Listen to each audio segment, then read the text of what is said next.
Welcome back to YouTube channel. This is Miss and we're again for another vlog. So, what's this? So, I don't know if the bar is ang nasa sinapupunan nito ayon pa sa pulisya, selos ang isa sa mga dahilan sa krimen. 3 taon nang mag-live-in partner ang suspect at ang biktima. Hindi na raw nakapagtingin ang suspect. Is this the real dad? Oh, I no. No. Natuntun siya sa Baliwang, Bulacan. I thought this was the backup. Sa ikinasang follow-up operation. Oh my god. Oh my god. Aresto natin sa Baliwag. But, Di umano, meron pa siyang isang kantihan doon na di umano karelasyon ng palibig. Aminado ang suspect sa kanyang ginawa. Ngunit hindi niya raw ito pinagsisisihan. Ako naman ang ulo ko, ang ito ko, kaya humingi ko ng tao sa anak ko. Pero sa babae, buhaboy sa akin, sa mga lalaki na kartari niya. ASMR. Dahil nang nakulong ang suspect ng hostage sa Recto Avenue sa Manila, umakan Pebrero, nasa kustudiyo na rin ng Manila Police District ang suspect at mahaharap sa kasong murder. Francis Orso, ABS-CBN News. Pinagtatadyakan ng isang lalaki ang 2 menor de edad sa Bulacan Market Province. Do you hear that? One more. That's the green one. Look. It's perfect.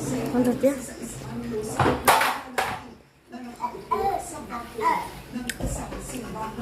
Sa investigasyon ng pulisya, inutukan umano ang mga biktima na pumunta sa plaza para makipaglaban pero hindi Come on, more. sinabi kung I'm here guys at my room, so I have my Dubai chocolate. ASMR time.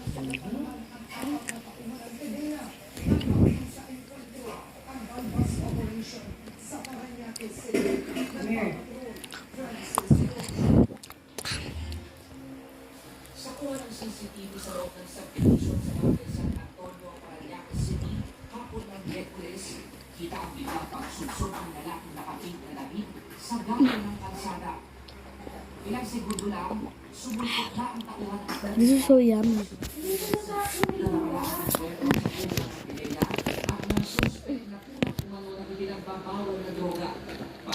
Last one. Pero apat na taon natin ng pideya ang sugatan. Always ready for any event like that na hindi naman bukod yung para Arestado ang 3 pasangan sa buwan ng suspect. Isang 26 anyos na babae, 23 anyos na lalaki, at isa pang lalaki na edad 34. Nasa Bye guys.